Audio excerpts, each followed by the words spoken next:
국방위에서는요, 국방부에 대한 종합 감사가 이루어지고 있습니다. 역시 국제사회에서 논란이 되고 있는 이 북한군 파견 문제에 대한 질이 쏟아질 수밖에 없었는데요.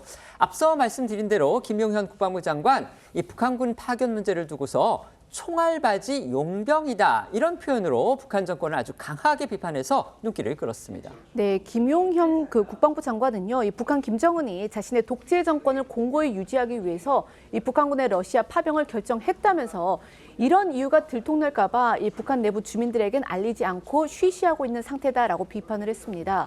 그러면서 이 러시아의 우크라 침공에 동원된 이 북한군에 대해서 이들은 파병이 아니라 총알바지 용병에 불과하다라고 평가를 했는데요. 파병이라고 볼 수 없는 이유에 대해서도 조목조목 설명했습니다.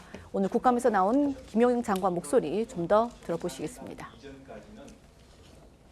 말이 파병이지 사실 파병이 아니라 용병이라는 표현이 더 적절하다, 이렇게 평가를 하고 있습니다. 왜냐하면 통상 파병을 하면 그 나라의 군대의 지휘 체계를 유지하고, 그리고 그 나라의 군복이나 표식, 국기를 이렇게 달고 이렇게 자랑스럽게 활동을 하고 있습니다.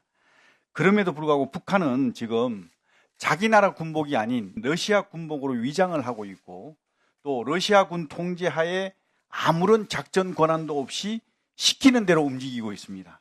그래서 말이 파병이지 사실은 총알바지 용병에 불과하다. 김정은이가 자기 인민군을 총알바지로 팔아넘긴 것이다.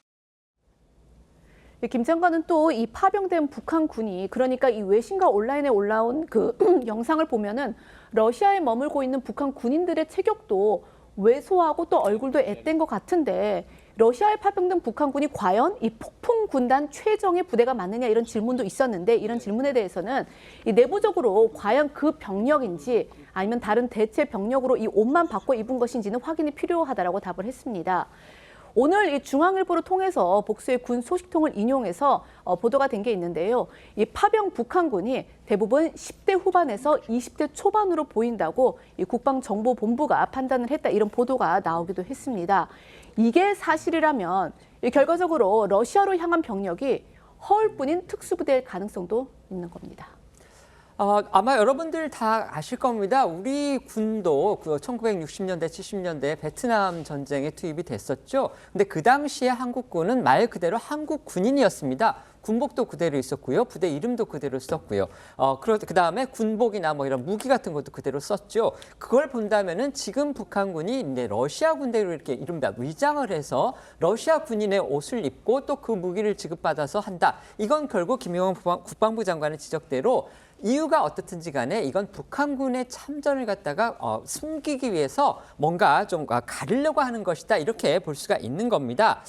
또 김 장관의 지적대로요, 러시아가 이 북한군을 몽골계 러시아인, 그러니까 북한군 내에 어떤 자치 정부가 있는데 그 정부의 그 원주민들이 아시아계이기 때문에 그들로 이렇게 위장을 해서 북한군을 투입할 것이다, 이런 관측들 또 보도들이 나왔었습니다. 결국 이게 북한이라는 국가 차원의 참전, 이건 아니라는 걸 우기기 위해서 이렇게 꼼수를 부리고 있다, 이렇게 봐야 하겠습니다. 말씀하신 대로 이 북한군에게 지급할 러시아 군복 치수 등을 묻는 한글 설문지가 배포됐다는 외신 보도가 있었고요. 또 우크라이나 정보기관에서 러시아 측으로부터 보급품을 받는 북한군 추정 영상을 저희도 전해드린 바 있는데요.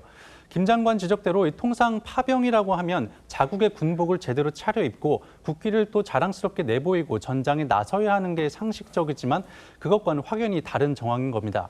하지만 사실상 용병이라는 말도 이번에 투입된 북한 군인들이 자원했을 가능성이 높지 않다는 점에서 김 장관도 총알바지라는 수식어를 덧붙인 것으로 풀이됩니다. 김정은이 자국 청년들을 명분 없는 전쟁터로 내몰고 있다는 점에서 국제사회 비판에 직면할 것으로도 보입니다.